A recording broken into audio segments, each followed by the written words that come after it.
Okay, hi, welcome everybody. Welcome to Positive Discipline TV. This is a monthly show created in partnership between Positive Discipline and Sproutable, designed to highlight the voices, wisdom, and diversity of positive discipline parent educators directly to the parents we serve in the communities that we love. As trainers and coaches, we know that this work is powerful and super messy. With PDTV, we're hoping to bring the practice of positive discipline to life and leave viewers feeling empowered and encouraged to carry it on inside of their own homes with their own families. I'm Casey O'Rourke. I'm a positive discipline lead trainer, coach, and the adolescent lead at Sproutable. I'm here with my co-host, Julietta Skoog, also a positive discipline trainer and the early years maven at Sproutable. Each month, we'll bring a different guest on to discuss how they are integrating positive discipline into the communities that they serve. And we, of course, are very excited about today's guest. I'll let Julietta introduce her. Yes, welcome, Aisha Pope. Aisha is a licensed clinical social worker who has worked in San Diego, California's Children's Behavioral Health System of Care for over 20 years. She currently works for San Diego Center for Children as a program director in the Foster Family Agency Stabilization and Treatment and Intensive Family Services programs, and sees individuals, couples, and families through her private practice, Roots and Wings Consulting. Aisha has been a certified positive discipline trainer since 2011 and became a lead trainer in 2021. She is one of the authors of the Positive Discipline Tools for Kids Social Emotional Learning Program, which includes a set of tool cards and a guidebook that teach positive discipline tools directly to children. In her clinical work, Aisha specializes in serving marginalized communities, including Black and Indigenous people of color, LGBTQ+ families, foster families, youth birth to 5 and their caregivers, and those who have trauma or behavioral health challenges. She is passionate about social justice and using Adlerian and positive discipline principles to support social justice work. She is also one of the founders of the Birth of Brilliance Conference, which focuses on equity and child-serving systems. Aisha loves the work she does and the families she serves, but above all, she is proud and grateful for her job as mom to 16-year-old Jayden and 8-year-old Maya, and wife of 20 years to Dawn. So welcome to our friend Aisha. Yay! Good morning. Thank you so much, Aisha, for being here. We, as you know, have been so excited to be in conversation with you, and we are just excited to share with our community here all about you. So will you tell us just about your journey in discovering positive discipline? Okay, so picture it, San Diego, 2005-ish or something like that. So I had been working in a wraparound program. I had done a little bit of work in foster care, but at this time I was working in a wraparound program. And in wraparound, we serve families who are having trouble with behavioral health challenges of their children, but also sometimes the parents are having troubles accessing supports and that sort of thing. And so I was working with these families, and I just felt like the solutions to their problems were so simple. And if they would just listen to me, things would get better. And wasn't that true for all of us? I mean, seriously, right?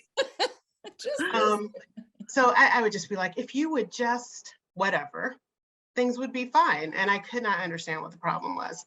Then I had a baby, and something about that experience, not sure what it was, but something about that experience led me to understanding that parenting is hard.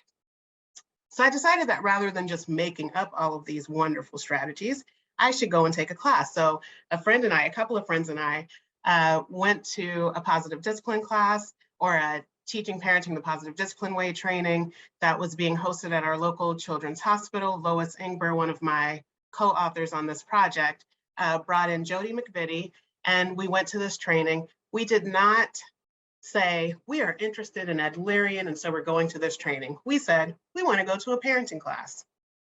Literally one of the best decisions I've ever made in my life. I feel so privileged that that came across my desk at the time that I was thinking about this thing. First of all, fabulous first experience with positive discipline, having Jody McVitie be my trainer. But it just spoke to me in such a way that nothing that I had ever learned up until that point had ever spoken to me. And I had this brand new baby. I was working with these families. It led me to looking at people with way more compassion and care and thoughtfulness. And we decided we were going to bring this positive discipline stuff to our community at Wraparound, and we were going to teach a class.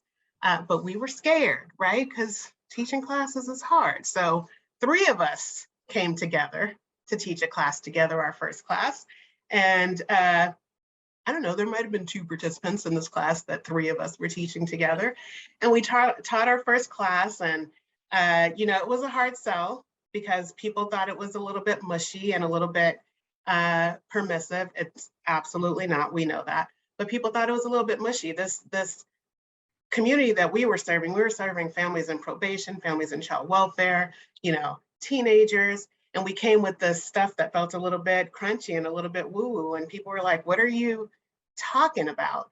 And they were like, you just want us to let kids walk all over us. And I'm like, have you met me? Do I look like a person who lets kids walk all over me? Like, that's totally not a thing. That's not going to be a thing. And just over the years, the people that I work closely with have been looking at, language. How do we talk about these concepts in a way that could be heard by the people that we were talking to, the people who came from a background of trauma, the people who were, working with youth and probation, people who, parents themselves who've experienced trauma and caused trauma to their children. How do we talk to these folks in a way that these really, like I said, kind of crunchy concepts could translate to this population that had not been taught about or talked to about parenting in this way? And it just became so important to me in my work, but also important to me in my life. It's who I am as a parent. It's who I am as a leader. It's who I am as a, friend, hopefully, so that accidental decision to go take a parenting class in, 2005-ish, just changed the trajectory of my career. And I think my kids would say I'm a better parent because of it. I love that, Aisha. I stumbled into positive discipline without realizing how profoundly it was going to change my life as well. And Jody also was one of my trainers. And I see that Lois is also with us today. So, hey, Lois. Hey, Lois. Yeah, I feel so privileged by the mentors that have come before and shown up for all of us. So totally resonating with that. And you've been doing it a long time. It's been a long time. You talked a little bit about the communities that you serve and some of the challenges that have come up. What do you feel like what are kind of the barriers that you've learned over time that are the main ones that you're speaking into with your, you talked about, trauma and kind of guiding people into or out of their misperception around what positive discipline is. Talk a little bit, tease that apart a little bit more for us and how you do that and what, let us be flies on the wall on some of the conversations that you have with your people in your community. I am really authentic, or at least I try to be, particularly with people that I feel really comfortable and safe with. And I feel really comfortable and safe in my community with the families that I serve. So I really talk about my own mistakes. I talk about my own upbringing. I was my mom was a teenager when I was born. She was 17. She turned 18 a couple months after I was born. My parents were immigrants from Central America. I grew up in South Central Los Angeles. So I think it really helps when people with similar experiences are reaching out to specific or particular audiences. I understand the community, I understand the language, I understand the different dialects. I understand that we don't talk about our problems to strangers, that sort of thing. I have a deep respect, I believe, for the like motivations and intentions of parents, even those who have made really big mistakes. And I think that makes a difference in them allowing me into their homes and their lives and their communities. And then I just take that stuff, that gold that was written by our foremothers, and I say all of that stuff in a way that makes sense to the people that I'm talking to, whether that be with the slang, whether that be with the few extra cuss words that I tend to use in my regular everyday life, whether that be that I'm saying it a little bit louder, a little bit more passionately, because that's the way that the community that I serve listens. I think it's about bringing myself authentically to those spaces. It's not changing the curriculum. The curriculum is the curriculum. The gold is the gold. I'm just saying it in a way that reaches those populations, and I'm bringing some level of trust because I can be transparent about my life and my experiences. I love that. I love getting emails from people who listen to my podcast and say, I feel like we're friends. And I'm feeling like what you're talking about is people are coming and learning from you, and they're like, oh, you are me.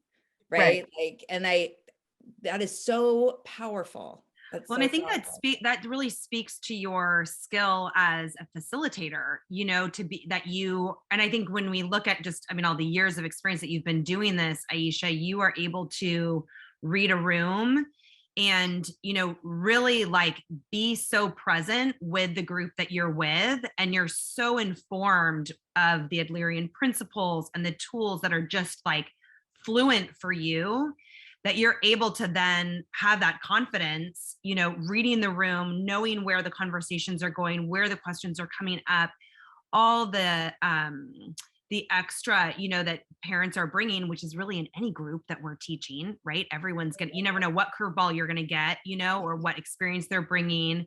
And that you are really coming from a place of such compassion and openness and like vulnerability yourself, that you're able to read the room in that way and really deliver it in a way that that lands for people. I think that really speaks to your expertise. Yeah. I mean, now, yeah, because before I used to just argue with people and shoot from the hip.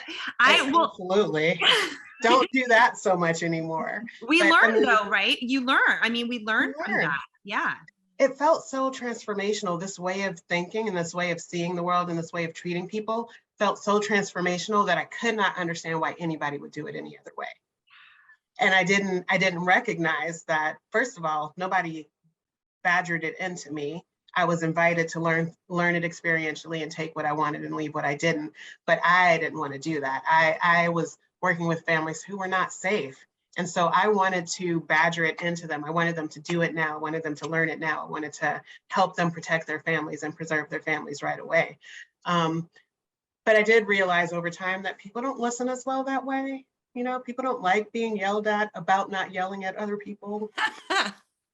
Well, and I appreciate too, you saying, that very first class, it brought me back to my very first class too, when you were like, there were 2 people and there were 3 of us teaching, and that you didn't give up, that there was that part like and I sometimes wonder like, God, why do we do this? Like, don't you ever, we go back into the like belly of the beast every single time we walk through the fire. We put ourselves in front of these groups of parents, so vulnerably ourselves to like, wow, we just like get called, it really is that like a calling. It's sort of like that service place that I appreciate you saying, as hard as it was in the beginning and the 2 people, but you didn't give up and you kept going. And even those times that you made those mistakes or realized it landed the wrong way, you like shifted and pivoted and like had the growth mindset to say, no, this matters and I'm going to keep going with it, So yeah.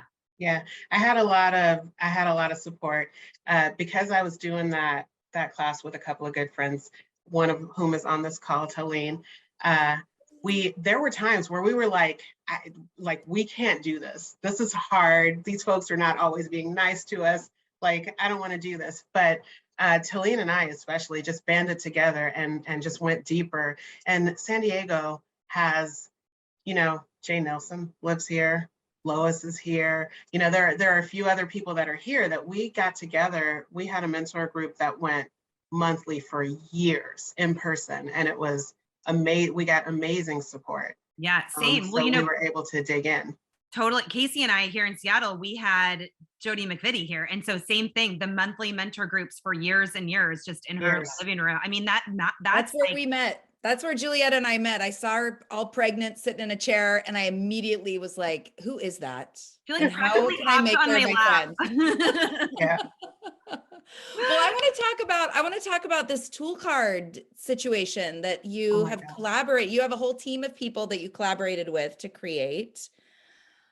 It's for kids. Is it a program? Is it a guide? How are you referencing it so that I know? Yes.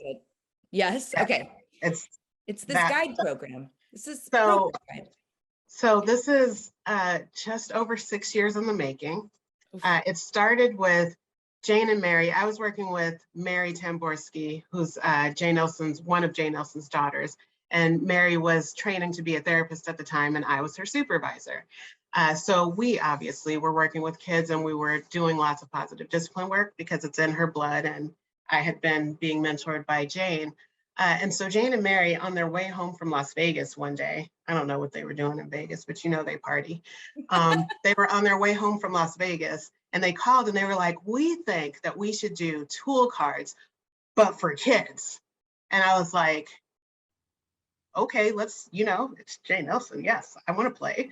So we started working on it and it took us a while to get some direction, but when we started thinking about, okay, this could be used in homes, this could be used in daycare programs, this could be used in schools, especially, we were like, who do we know that does schools? Let's call Lois. So we brought in Lois at that point because she was it still is at Element Education. She had this ready-made audience of students that we could, practice with and that we could get ideas from. And so Lois came in and it became this foursome of very, very opinionated women, which I love opinionated women. This is definitely a good thing. But we're really busy, we're really opinionated, we have all these thoughts and agreements and disagreements. And so we worked together and we really wrestled with ideas. And as we wrestled with ideas to try to come up with language that made sense for children, it just kind of deepened my learning of all of these concepts because we were talking so much about them to make them right. So that was our original foursome. And then of course, Brad Ainge, our publisher, came into the picture because that's what publishers do. And he'd been publishing positive discipline materials for a long time. So he also had a lot of opinions.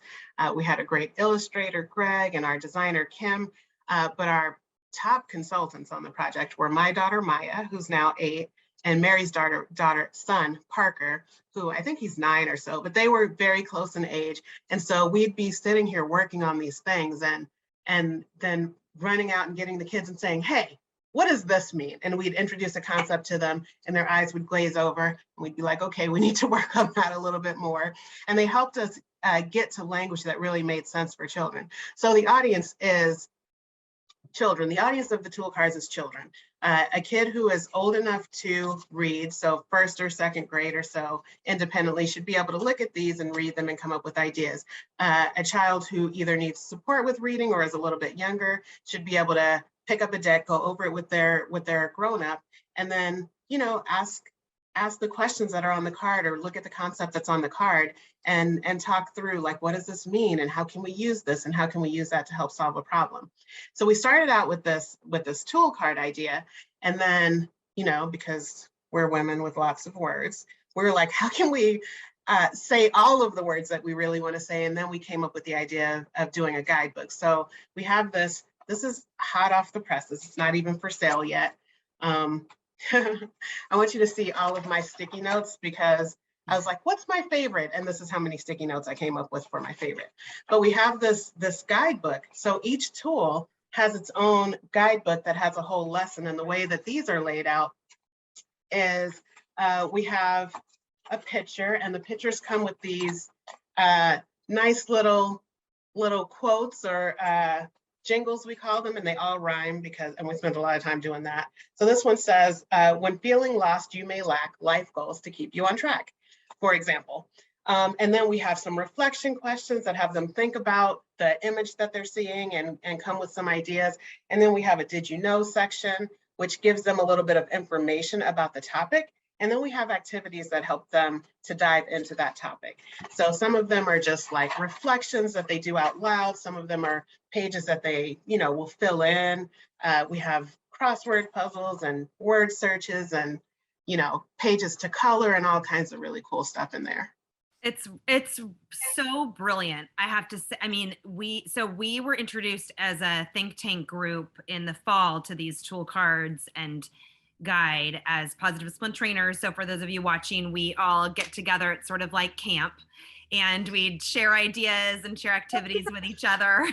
And so we were all together last October, I think it was, and you presented these tool cards, and I remember just like jumping up and down in the seat, of like, finally, because for the last 20 years that I've been working in schools as a school counselor in Seattle Public Schools, like tons of kids, I usually have like 1,000 kids to my caseload as a psychologist, and then an entire school plus as a counselor.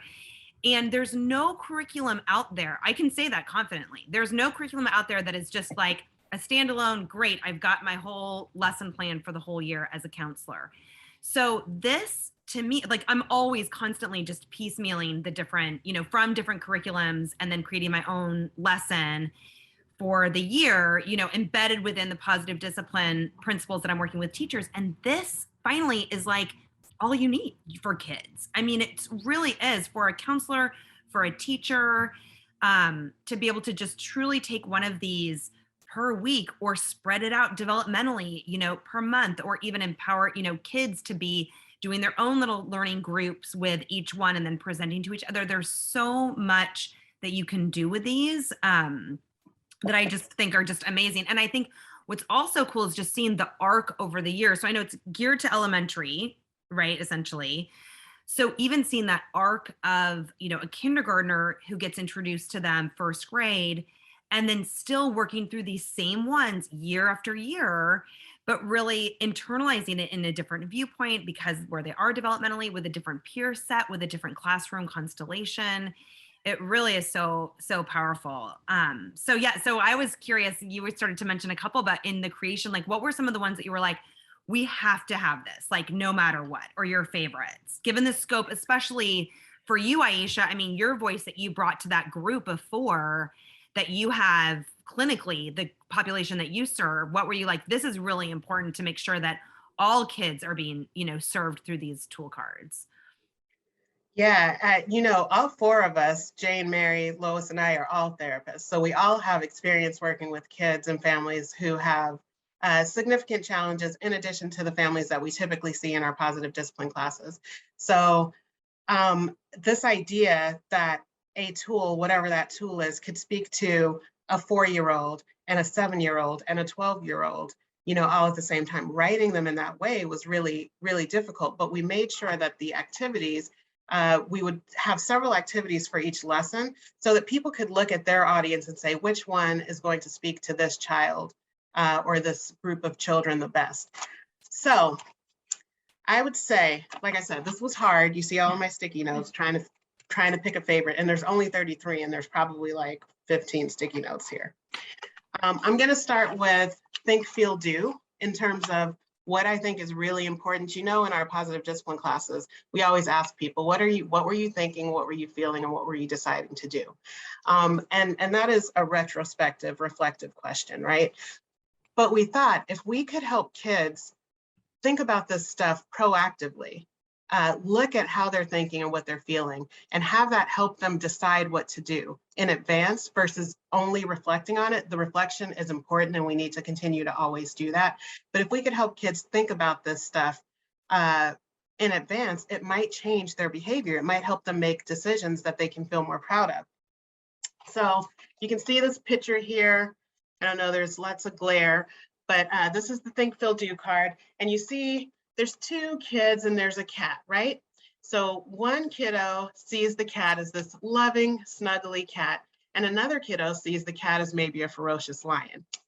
And our jingle here says, when something happens that makes you feel blue, a change in perspective might change what you do. So we're starting to think about that we're all looking at the same situation, and we might be seeing it and thinking about it and interpreting it differently, right? So we have our reflection question. So we ask the kids, look at the picture. What do you see happening here? And they can describe what they see. And if you have a group of kids, you'll get lots of different perspectives of what's going on there. And then we'll ask them, in this particular one, we ask, what thoughts and feelings do you think that the kiddo that's seeing a cuddly cat is having? So if you're seeing a cuddly cat, if you look at this cat and you see a cuddly, sweet cat, how do you think that person thinks? And what do you think they're feeling? And what about the kid that looks at that cat and sees a ferocious lion? What do you think they're thinking? And how do you think they're feeling? And then we go into teaching them, in this case, about thinking, feeling, and deciding. So we talk about how thinking is a thing that happens in your brain. So an example of a thought is, my teacher is mean. Another example of a thought is, my teacher is nice. Now, let's talk about how one might feel if they think that their teacher is mean. So if we have a kid who comes into a classroom and they see a teacher and they think, that lady is really mean, how might they feel? So I'm going to ask you two, how might you feel if you think that your teacher is really mean? Yeah, I'd be scared. Defensive. You'd feel scared. You might feel scared. Yeah, defensive. Defensive. Yeah, you might be like me and be a bit rebellious, right? And so when that's how you feel, what might you decide to do? I'm going to make sure I'm not seen. I'm going to avoid eye contact. I'm going to also be internalizing in my mind, what can I do to be safe? I'm not going to be focused on the curriculum or learning. Yeah. Yeah. But what if your thought was, this teacher is really helpful? How might that feel? Yeah, I'm going to be happy to be there. I'm going to feel good about myself. Yeah. Comfortable. My connection. Yeah. And if you're happy to be there, you feel good about yourself and you're comfortable, how might you behave in that class? Yeah, you're going to raise your hand, you're going to participate, you're going to have a nice big smile like our friend Casey here does. Yeah. Right. And I'm going to ask for help too. I'm going to ask, if I think my teacher is helpful, then I'm going to ask for help, which we know is so needed for learning. Yeah. Be more easygoing. Yeah. So then we'll go into activities. So thinking, feeling, and deciding, we talk about that in our positive discipline classes all the time. And it's sometimes a hard concept to figure out what's the difference between your thought and your feeling. When you say, what am I deciding? What does that mean? And it means what I'm deciding to do. So then we have this list of thoughts, feelings, and actions, and you put them in a bucket. Is this a thought? Is this a feeling? Or is this an action? So it helps them to understand this whole concept of thoughts, feelings versus actions. And then we run through some scenarios. If you interpreted this situation this way, how might you feel and what might you do? What if you thought about it a little bit differently? And if you thought about it a little bit differently, how might you feel and what might you do? So we're talking to kids about how do we proactively, in this particular lesson, we're talking to kids about how do you proactively assess a situation so that you can respond in a way that you can feel proud of at the end of that response, So that is, I think, one of the most foundational ones. We have one that talks about feelings. Obviously, feelings are really foundational. Being able to identify your feelings is what's going to put you in a position to be able to manage them in a way that you can feel proud of. What else in here? Oh, I have to show you because it's just flipping adorable. Oh. This is Bugs and Wishes. I don't know if anybody recognizes that little bug and wisher. Is that Maya? In case you didn't, I'll show her to you because she's on the next page as well. So our illustrator modeled it off of her. This was when we were doing bugs and wishes in her classroom. And so she's very proud of this project. That is so like she's Facebook famous now. She is. That's a print. I mean, that's like a public. Right? So mistakes obviously is also a big concept in our work, and it feels really important that we think about and talk about how do we recover from mistakes. And in our tools we do the R's in positive discipline, and they're really good, but they're a little bit complicated for younger people. So we simplify that to see it, say it, solve it. So, let's first we recognize the problem, that's the see it part. Then we say, you know, I made a mistake. This is the mistake that I made. And then we come up with a solution. So focusing on solutions, all of the same tools that we're using, deciding what you will do.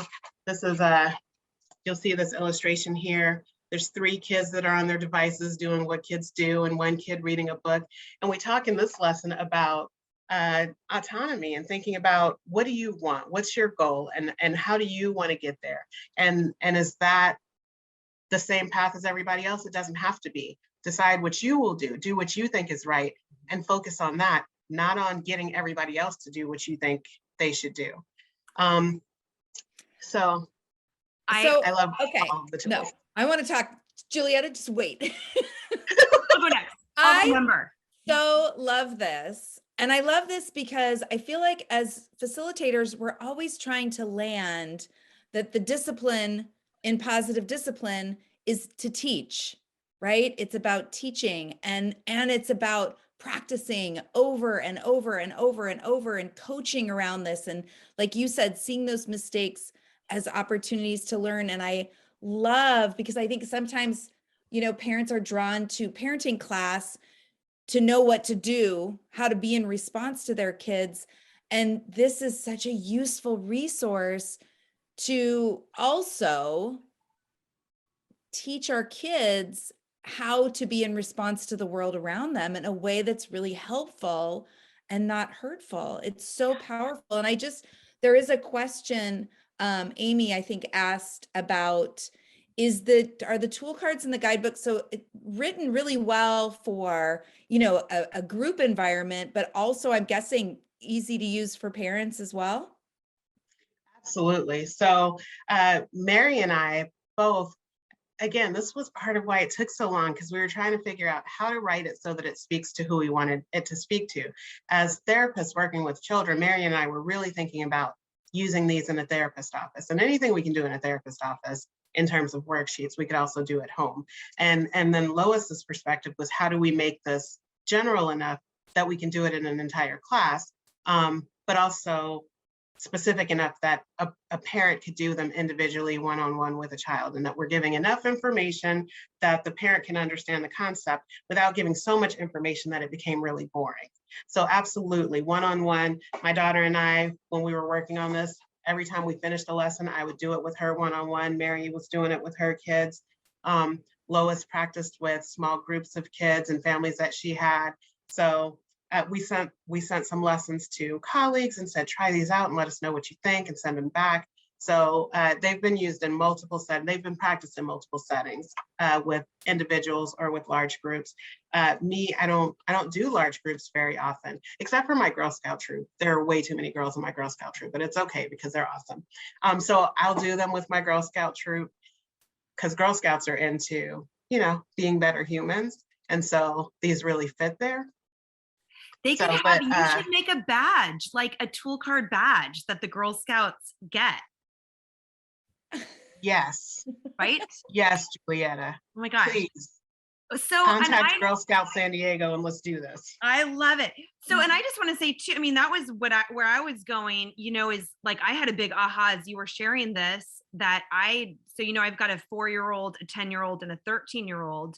And I have, as we know, we love routines and positive discipline. So we have every day as part of our bedtime routine, Leona and I, my youngest, she calls it meditation, but really it's that we practice something in her little feel better spot. She picks a tool and I use it just to, you know, embed, like last night we were talking about where the brain is. We had a whole conversation, by the way, about how she says the brain should be like this, not like this, because the security guard is protecting her wise leader. Like it was really, we got deep on it. But anyways, I'm just realizing like how great we can use these tool cards as part of that mix to do one each time. And in fact, last night we were talking about just mistakes being opportunities to learn. And so how this will make my job so much easier as a parent to have this. And then I also was thinking about how we call it a Sunday learning as a family. And that's separate from our family meeting, and how I'm just so excited to embed these 33 tool cards also, where we can use this as a Sunday learning to go through and look at it from the perspective of a 7th grader or a 4th grader and a preschooler too. Yeah. And for anyone that's Absolutely. watching who's feeling less than because they don't do Sunday learnings or practice their feel better spot every night, it's okay. I Same, love you, same. Julie. I love how you bring it to life in your family. It's so beautiful.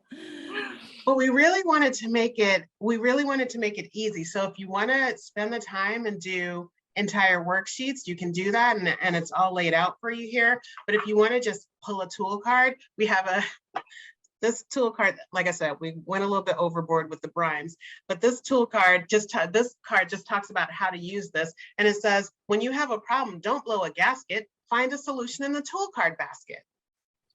So just pull out a card and see if this will help with whatever situation that we're struggling with right now. The jingle concept is so important for kids. I mean, we know just the music and the rhythm and the way that it integrates into the hippocampus and the brain for their memory to really like integrate is how did you come up with that idea? Like how? I don't remember. And I think that there was a time where just a couple of them happened to have rhymes, and we were like, well, they don't all have to have rhymes. And Jane insisted, like, this is how people listen, this is how people learn. We have to have rhymes. And I was a little bit maybe grumbly about the rhymes, but now I love them. And I love that the cadence allows for us as adults to maybe do the first half and the kids do the second half, so that it becomes rhythmic and they learn it that way. So I'm like, in a classroom, hey, if you have a problem, don't blow a gasket. And the kid's like, oh yeah, find a solution in the tool card basket. So there's this nice little rhyme and rhythm and cadence that allows us to give a super quick prompt in a really encouraging and supportive way. So Aisha, Julietta mentioned when she was sharing your bio about your passion for social justice. Will you talk a little bit about how teaching kids these positive discipline tools and Adlerian principles while holding space for them to practice serves in that mission that you have for a more just world? Yeah, I really believe, and this is going to sound like super, I don't know, what's the word for things that are, I don't know, maybe woo-woo or whatever. I don't know. I really believe that positive discipline is the way to world peace. I really believe that. I really believe that Adlerian tools are the way that people are going to learn to treat each other in the way that they should be treated. And so the idea, and that's everybody, right? So I have several marginalized identities, and not all of them are honored and respected and uplifted in the world right now. And that's painful, that's hard. And we have kids who are in our schools today and in our communities today who are struggling with connection, who are struggling to be seen as whole entire humans. And Adler had his own marginalized identities, and he really talked about and thought about and centered the idea of dignity and respect for all people.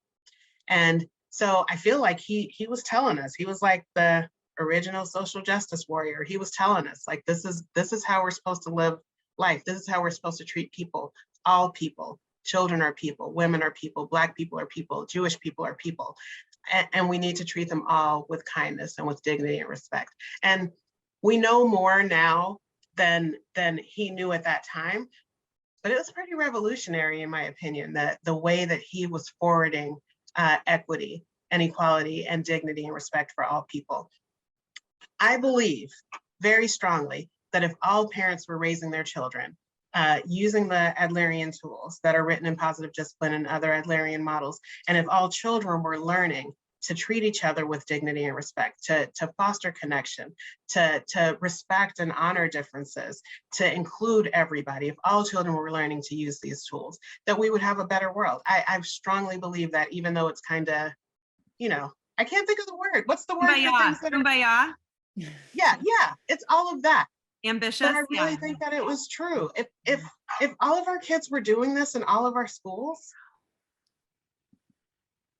if everybody went and sat next to the kid that didn't have a friend, if everybody shared their lunch with the kid that couldn't afford lunch, if everybody said, wow, that person is wearing a hijab and looks like they have a different way of life than I do, let me be curious about that versus let me be afraid of that. Mm-hmm. We would have a better world. I feel very strongly that Adlerian tools can get us there. Well, and you shared that in the first tool about the think, feel, do, even that way of teaching perspective about, I mean, when we think about the Adlerian, like getting into the child's world, like looking at the belief behind the behavior, the way being compassionate and aware enough to know people see things in different perspectives, and honoring that, you know, and teaching that so early on, that's the shift, right? It's not that this my way is the only way. Absolutely. Mm. Yeah, I think these tools will, and that's not just like, go buy these because these are the future. I think Adlerian tools, period, are the way to a more just world. Well, and you were saying earlier too, Aisha, you know, God, it seems so simple. It's like once the lights have been turned on, or once you see it, it just seems so obvious, you know, like in this way. And so, and that it really can like change the world, you know, it really is about, and even when there is, you can have disagreement or conflict or see things in a different way, but these tools, like you shared, the tools to be able to bridge that communication, to be assertive, to stand up for myself, to have a voice, and that everyone's voice matters. Yeah. And I'm thinking right now, you know, about the parents who come into our classes, and this is new, this way of being with our kids is new. And I don't know about you all or the people that are trainers that are watching, but there is that moment, you know, week 3-ish where they're like, oh, I can be using this with my partner and out in the world, and they're making those connections, and then bringing in these tool cards and really actively teaching their kids. I also can see, you know, that the grown-ups too are starting, hopefully, to connect dots between, oh, this isn't just how I want to be with my kids. This is how I want to be with every person that I come into contact with, and the compassion and the empathy and, you know, all of this that we're talking about that starts to come to the surface. It's really powerful. And I think it is what is going to save us in the end, you know. And I loved what you said earlier, Aisha, about like, you know, as a new facilitator, really being inside of like, just do it, you know, like this is the way.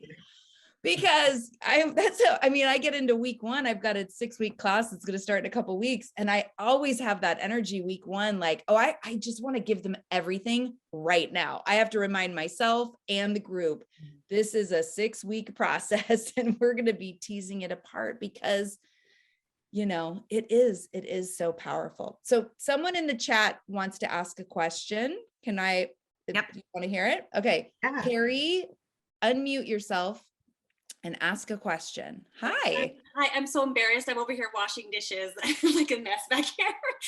Don't be embarrassed. But Thanks for being here. thank you for this conversation. I'm very new to positive discipline, but I've been listening to Casey's podcast and the Sproutable information, and I'm just so intrigued and just wanting to throw myself into all of this for my family. But what I'm thinking of is when Aisha, you said that this could change the world. I thought about my child's school. She's in the 1st grade, and it's like very punishment reward. It's a punishment reward system. They're making the kids run when they're not paying attention. I was just thinking, if this is the solution, like, is this school damaging my child for life? Like in my heart, I'm like, do I take her out? How do I deal with this? It's really hard, and I don't know what to do. Those are my thoughts. Super real question, Carrie. Ladies. So my daughter is in private school, and I've been able to share these tools with them, and it's been really helpful for the teachers in her school that have adopted it. My son, on the other hand, is autistic. And so most of the treatment and interventions for autism happen to be behaviorally based, rewards and punishment and that sort of thing. But what I did when my little guy, he's 16 now, but when he was little and he was in preschool and he was in these rewards and punishment based systems, I visited all the schools to see which one was the least like that. And then I invited the teachers to a positive discipline training. And it's on me. I'll do the scholarship. I'll get you in. And all of them in his younger years were willing to do it.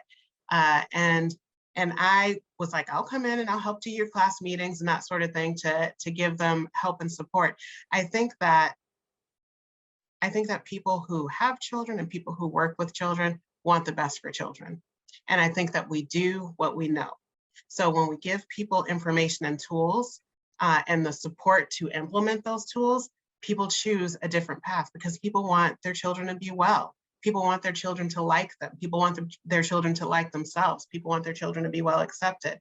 So what we lack is not the motivation to do that. What we lack sometimes is the skill to do that. So if there is a way that you can drop off a positive discipline book, I was in a car accident with Jane one time. We were on the freeway driving down. We had a little fender bender, pulled off to the side of the road, and some folks pulled over to help us.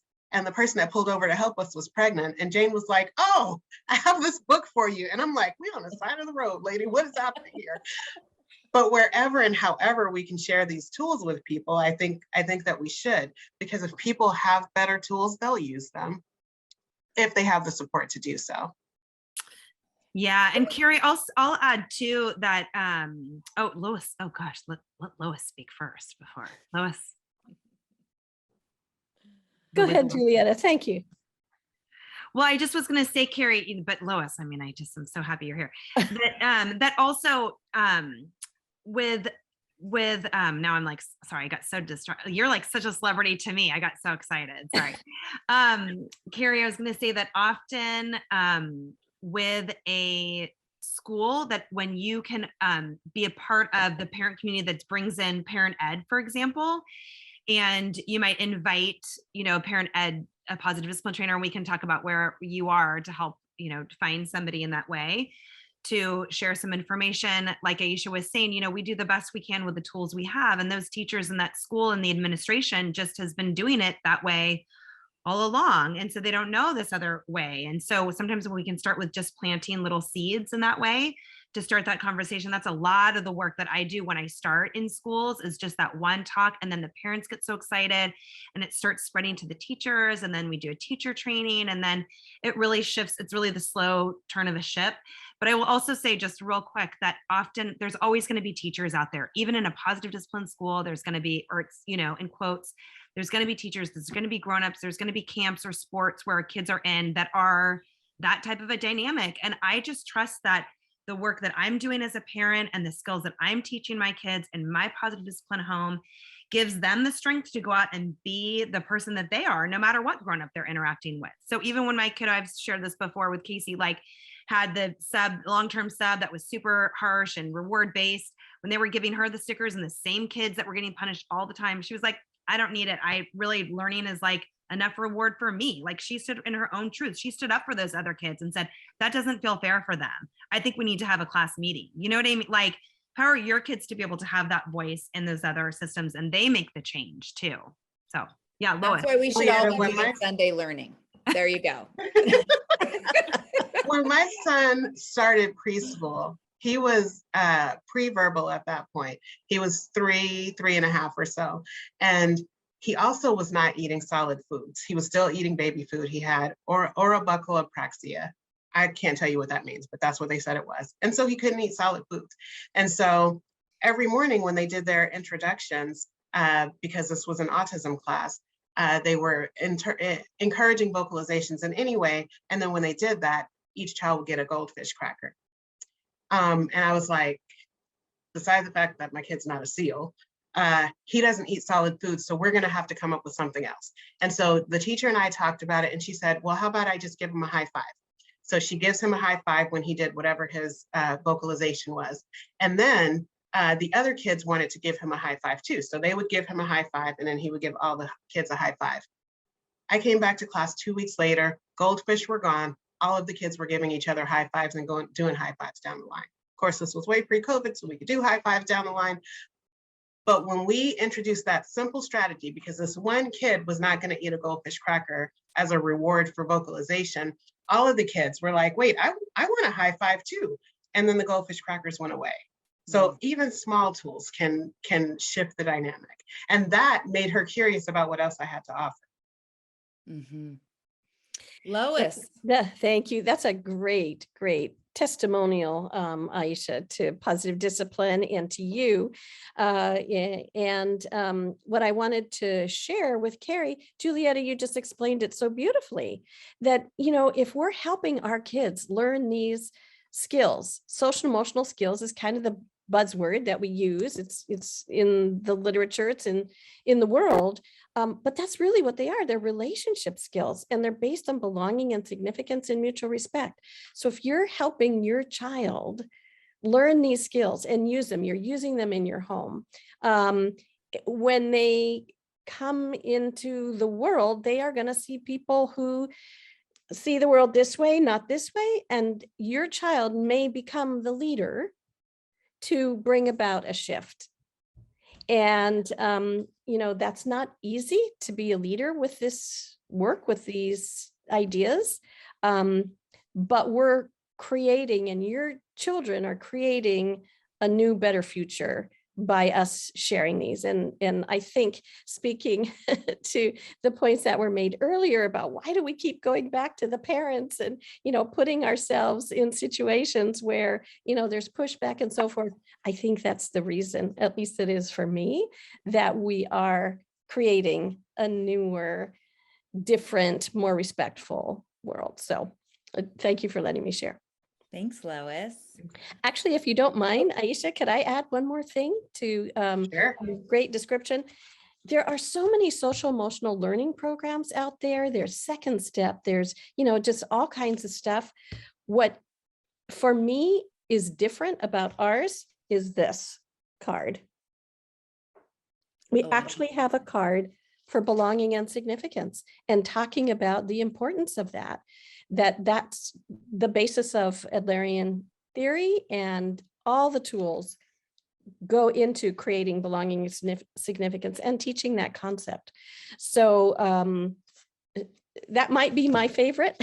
It's not really an activity, it's just an informational card. It is an informational card, but that's what connects all this together. So it's been an honor and privilege to be part of this process.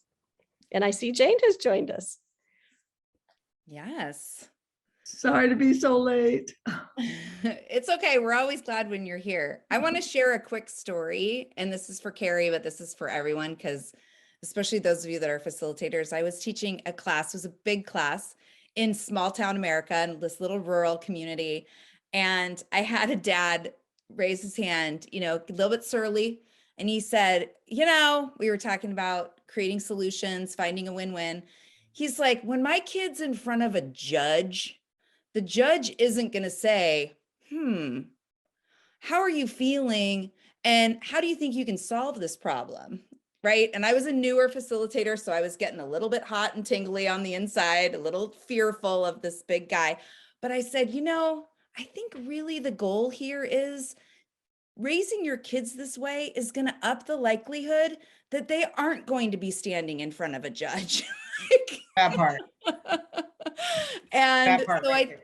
and so thinking about your question, Carrie, and really like something that Lois said too, our kids are out in the world interacting with all sorts of systems.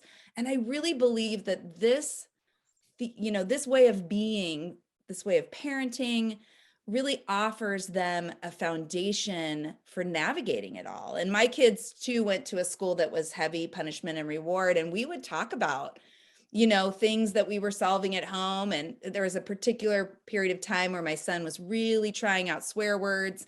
And so I was saying like, okay, so I'm hearing this at home and we kind of work it out. We're a little bit loose on that in our house.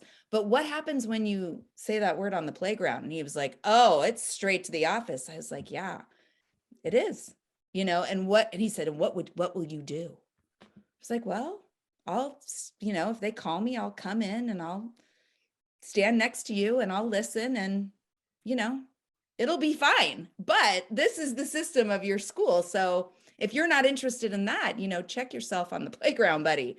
So yeah, that's my stories. Well, Jean, we are so happy to see you. Thank you for being here. Thank you. I hope you've heard us just raving all hour. I'm going to watch the recording too. I'm so glad you record.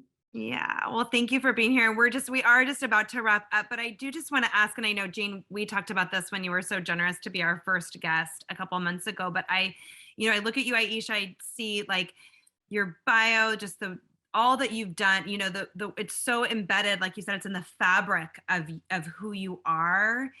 You're a mother, you're a social worker, all that you do as a leader within the positive discipline community, as a lead trainer and a board member, and now author. I mean, you just are, I'm like, how do you do it all? Like, what energizes you? What's the part that you really love that allows you to do it all and to keep going? Watching people feel better.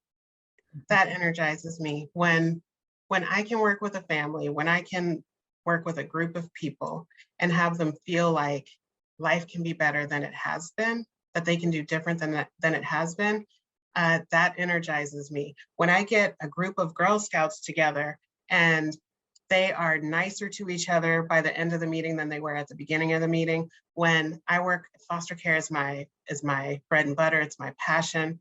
When parents who have lost their children to the system get them back because they've learned new things, because they know how to treat them with dignity and respect, and they know how to keep them safe now, that energizes me. When a kid who's been in the system forever gets adopted because the kid has learned the skills and a family has learned the skills needed to help keep this kid regulated and safe, that energizes me. So I am a superiority top card for those people who know what that means, and making change, helping people be the best version of themselves. That's what energizes me. Aisha, where can people find you and follow your work and the offer that you are in the world? All of the places. So I'm at San Diego Center for Children. I also have a private practice, Roots and Wings Consulting. And we do parenting, and we work with classrooms, and I do therapy and that sort of thing. Beautiful. Thank you. Julietta, and we're going to make sure everyone that we'll put links to find Aisha in the follow-up email and with the video that gets posted.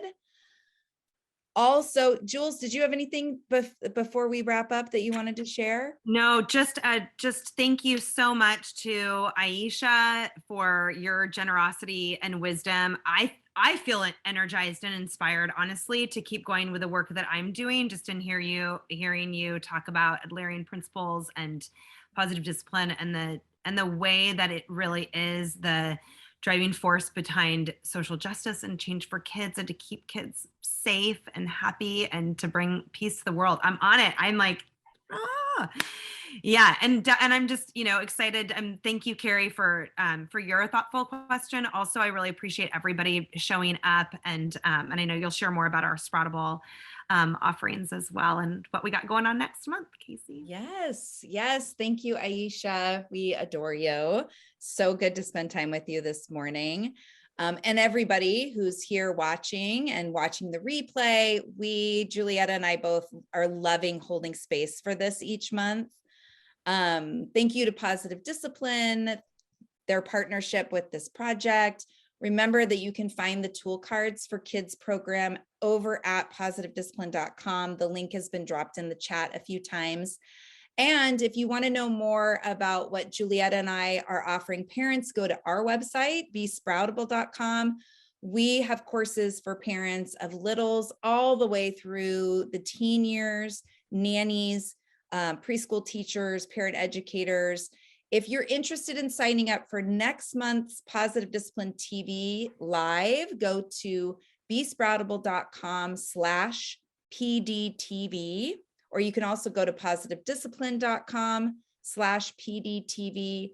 We're going to be talking to Dina Emser next month. Dina is a positive discipline lead trainer and co-active certified coach. And we're going to talk to her about how to take positive discipline tools, the tools that we love so much, out into other relationships, including the workplace. So watch your inbox for more information and a replay of today's event. Thanks again so much for being here. Yay, we did it.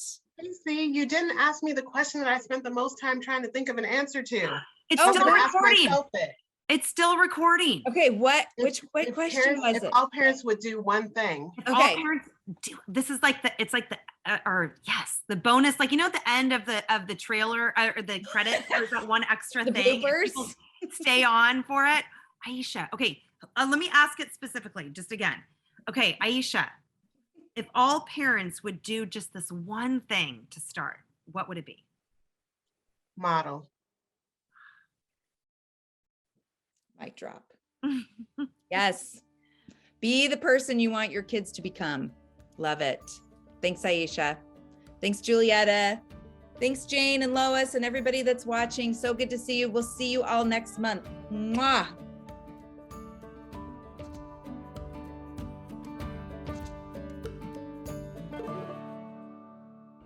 Real moments are learning moments.